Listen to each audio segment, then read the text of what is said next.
Scorpion में insects की ही तरह एमनियन और सेरोसा नाम की एम्ब्रियोनिक झिल्लियाँ पाई जाती है। जब लगभग 10 खंड बन जाते हैं तो उपांगों के अवशेष यानी कि the rudiments of the appendages स्पष्ट होने लगते हैं। ये रूडिमेंट्स यानी अवशेष खंडों के खोखले प्रवर्धों से मध्य रेखा के दोनों तरफ विकसित होते हैं। थोरैसिक अपेंडेजेस यानी वक्षीय उपांगी अवशेष के पीछे 7 जोड़ी उदरीय उपांगों के अवशेष भी विकसित होते हैं। यानी पहले थोरैसिक अपेंडेजेस के जो रूडिमेंट्स हैं वो डेवलप हो गए और उनके डेवलपमेंट होने के साथ साथ अब एब्डोमिनल अपेंडेजेस जो हैं वो भी डेवलप होने लगते हैं। इनमें से प्रथम जोड़ी उदरीय उपांग तो शीघ्र ही विलुप्त हो जाते हैं और दूसरी जोड़ी उपांग जननिक प्रछंद यानी कि जेनाइटल एपर्चर में रूपांतरित हो जाते हैं। क्योंकि एब्डोमेन में हम जानते हैं अपेंडेजेस नहीं होते हैं, तो इस वजह से जब इनमें सेगमेंट्स वगैरह बन जाते हैं और 7 पेयर ऑफ थोरैसिक अपेंडेजेस के रूडिमेंट जब डेवलप होते हैं तो इनमें कुछ समय बाद first pair of abdominal appendages धीरे धीरे विलुप्त हो जाते हैं। Second pair of abdominal appendages they develop into genital operculum जननिक प्रछंद के रूप में डेवलप होते हैं। तीसरी जोड़ी उपांग पेक्टिन में विकसित होती है। Third pair of appendage it develops into pectin और शेष 4 जोड़ी उपांग बुक लंग में रूपांतरित हो जाते हैं। And we know that scorpion they respire through 4 pair of book lungs.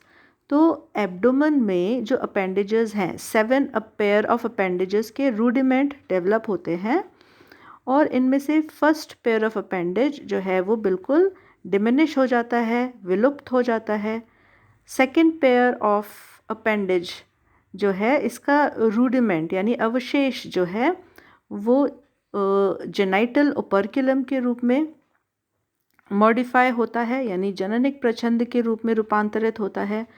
Third pair of rudiment of abdominal appendage जो है वो पेक्टिन में डेवलप होता है यानी एब्डोमेन में जो उपांग के अवशेष हैं, थर्ड उपांग के अवशेष वो पेक्टिन में डेवलप होते हैं और remaining 4 they develop into book lungs.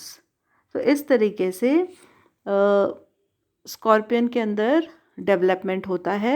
इनमें योग की मात्रा बहुत ज़्यादा होती है, इसीलिए हम इस प्रकार के अंडों को पॉलीलेसिथल कहते हैं।